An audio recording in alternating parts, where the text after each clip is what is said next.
going to start with a piece of basic gray cardstock. Starts as a 5.5 by 8.5 piece. Thanks, Ann. I'm glad you don't pay attention to my clothes. And we folded it in half, so 4.25 by 5.5 is this finished measurement.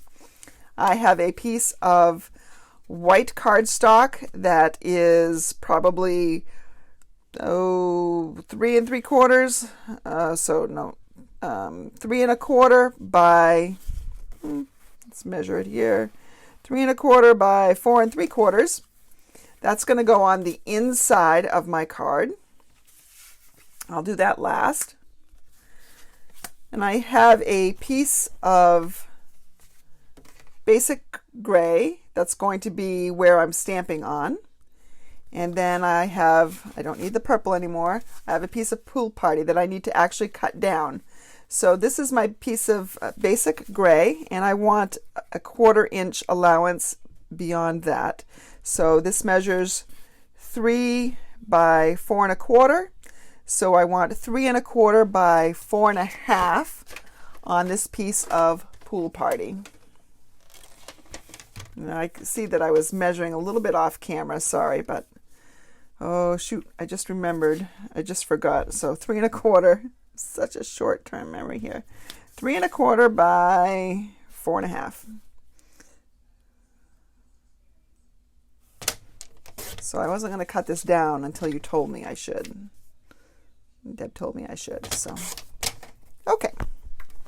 So we all have our pieces cut now. This is a layer that's going to go directly on here. I'll put that on in just a moment. I need to stamp on this basic gray. Now we're going to be embossing, so the trick is don't touch the surface of this if you can help it, because the oils from your finger will get on there and the embossing powder will stick to it. And you don't want fingerprints for images. You want your stamped image for the image. So I'm going to take in my Dandelion Wishes, and this was an older set before they kind of worked out the kinks with the cling, and so I left it unmounted from the sticker. I could mount it with the stickers. These would not be very sticky on the other side, and I would have a problem. So you can get the cling stickers. We sell those, and that just is like a little addition that you can put over these stickers to make them stickier. But I'm going to go with it unmounted right now. And so I'm going to take this basic image, and my block is not big enough. So I'm going to reach over and get a bigger block. Fortunately, it's within distance for me. I'm trying to figure out my microphone cord so that it doesn't get too tangled. I think that's why I don't usually use my microphone here, because it dangles above my work surface and interferes a little bit. All right, I'm going to use Versamark because it's an ink that stays wetter longer, which would allow me the time to emboss. And I'm just going to go ahead and sort of stamp around here. And again, I don't want to touch the cardstock any more than I have to. So ink this up, and I think Versamark, it's a little hard to tell sometimes where you've stamped, especially if you're not looking right over the cardstock. So I have that. Not really thrilled because I didn't angle this enough. Can you see I didn't angle it enough? So I'm just going to start over on the other side, because that's the beauty of stamping. You can start over if you don't like what you've got. So I'm going to start up here, and I'm going to stamp that. That's a little bit better. And then I'm going to, this is when the stickers would help me figure out what I've got going on. All right, I think I'm good now. I'm going to pull out my embossing powder, white embossing powder. Now I'm not sure if you noticed, but on the retiring list, white embossing powder is being retired. What, you say? Yeah, I know it is. They're going to go to a bundle that's going to have black, white, and clear. So you have to buy the 3 at once. So if you just like white, now I personally like black. I have a bunch of black and I have a bunch of clear, so I'm not going to have to buy any for a little while. But if you just want white and just need white, you should grab some right now while you can. So I'm going to pick this up from the other side. Again, not touching this if I can help it. And I'm going to pour it in my tray. I don't know if you saw my tip earlier this week on embossing powder. I have this nifty little tray that Stampin' Up! Used to carry. And that allows me to funnel my embossing powder back in here very nicely and easily. But if I didn't have that tray, I could just use a piece of lightweight paper like this, for instance, and pour it over on here. If this were creased to begin with, I'd want to make it creased to begin with too. Then I can just funnel that back into the jar nice and easily. You can also use a coffee filter to catch your embossing powder. That all works. Now I need to heat this, so I'm going to use my heat tool. Trying not to burn myself. And as soon as you see the color pop, you want to move to a different area. If you overheat this, the embossing powder will melt right into the paper and it will no longer be raised. And what is the fun of embossing powder that isn't raised? There is no fun. Might as well just be an ink image. So there we have our embossing. We also have to do the sentiment. So I used the Sending Well Wishes Your Way sentiment. Let's use that again because I know that works nicely in this circle I'm about to cut out. And I need to do that on another piece of basic gray. So I have another scrap piece here. And I will just go ahead and stamp that right there. Again, I need to get out my embossing. Probably should have done this when I had it out to begin with.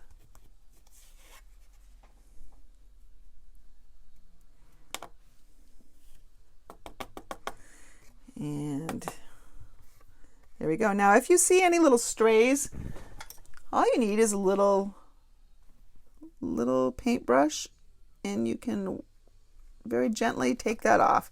But I usually flick it, bounce it a little bit. That usually gets most of it off. Embossing is not really a great technique to use if you live somewhere that's very humid, or like, in a hot, humid day, summer day, unless you're in air conditioning. It's just too wet and everything sticks to things it's not supposed to stick to. We'll go ahead and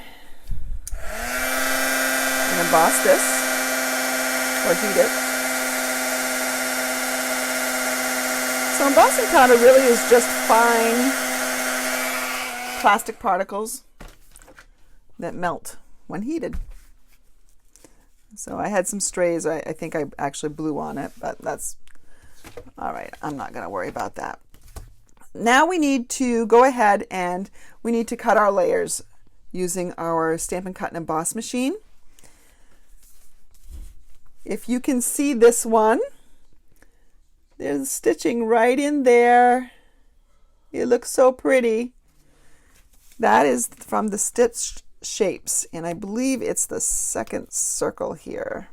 So in this, yes, in the stitched shapes, you have 4 circles, 4 ovals, and 4 squares.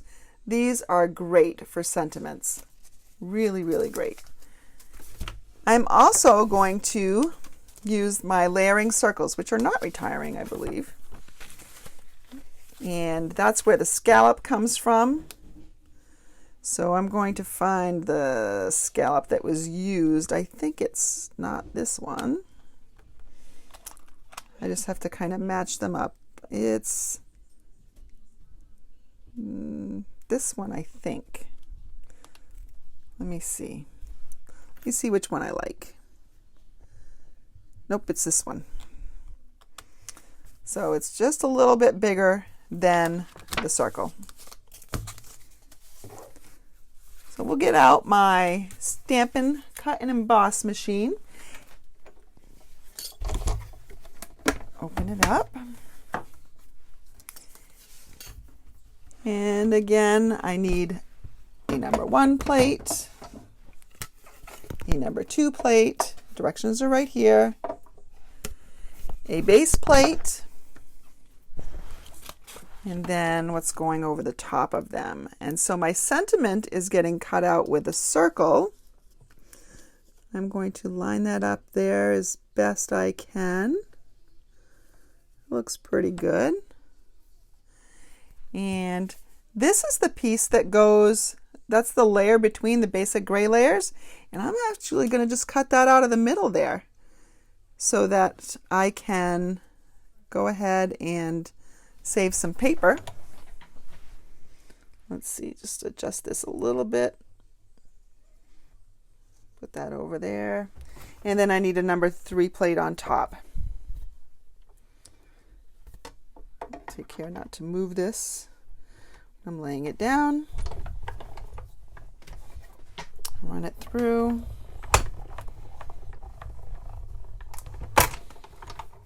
Okay.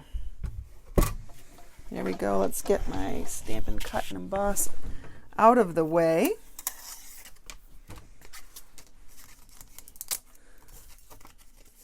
So because I had little pieces, I could go ahead and do them both at once. I need to save that. These can go out of the way. So now it's just a matter of assembling. Well, that's not quite the end because I still have a little bit more work to do. And so to assemble, you can either use the Stampin' Seal, Stampin' Seal Plus, or the green glue. I think I'm going to go with the green glue. It's probably my favorite, but sometimes I just feel like using the Stampin' Seal.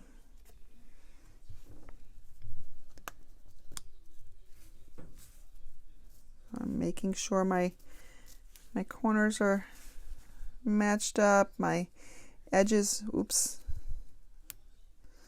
my edges are the same, or roughly the same all the way around.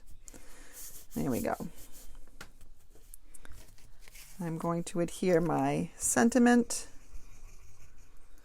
to, and that's really, it looks like a lot of glue, but it's really not. I actually dragged most of it. You can see the tips drag marks there. I'm going to affix this onto the top of the scalloped circle.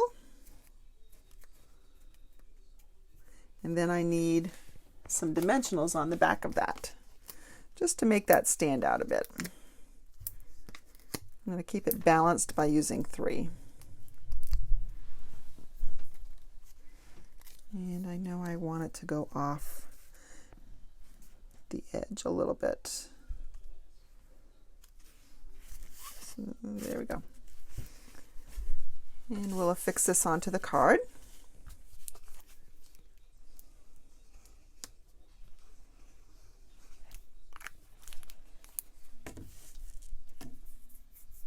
I stuck my finger in glue.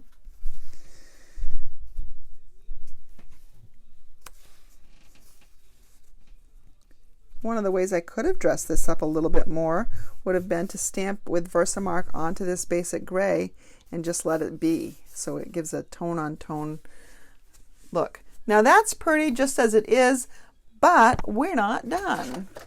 I'm going to go ahead and grab my Pool Party markers. I have a choice between light and dark.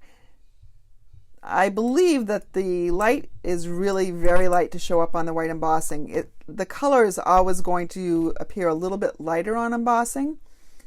But if you want to color your white embossing, you need to use the Stampin' Blends. Think of it as like a Sharpie. You would not use a dry erase marker because it would come right off. A Sharpie would not. If you've ever done that on a whiteboard, you know. So same kind of principle. So I'm going to take the smaller end. Maybe I'll take the brush end. And I'm just going to color this. And again, it's not the same depth of color as the cardstock, but it's just adding a little bit. And you can let this dry, and you can actually go over it again and make it a little bit darker if you want to. Now you might see, I don't know if you can see what I'm doing this. Let me pull it a little bit closer. If I color in here and I go out, sometimes I get a little bit of a darker shade, but that's just wet. It will dry because Pool Party is lighter than this basic gray. You're not going to notice it. So you can just do these centers, which is what I did here because the colors were so bright. I just did the centers. On these other two, I did the center and the stem. And actually, I believe I did all the way around this. It's hard to tell because the white embossing is so fine and the color is so light. But again, make it darker just by going over it more than once. And you've got colored embossing. With this Melon Mambo one up here, it's a nice bright color, but I actually used the light Melon Mambo to color in the centers, and it was still very dark, so I just used my color lifter and lightened it up a little bit, and then it was perfect. And so there we have that. Only thing we need to do now is stamp the inside of our card. So I'm going to get the matching Pool Party ink pad. Where are you?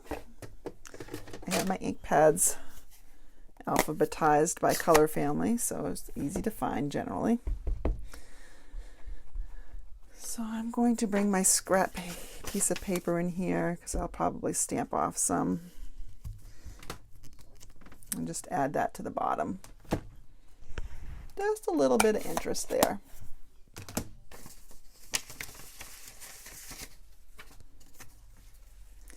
So why not use the Stampin' Seal right now? Because I grabbed it. Just a little bit in each corner. Put that in here and you have a nice little Get Well card. Didn't take a lot of work. This one's easy, pretty easy to mass produce. Especially since you're doing both of these die cuts at the same time. But that's my card.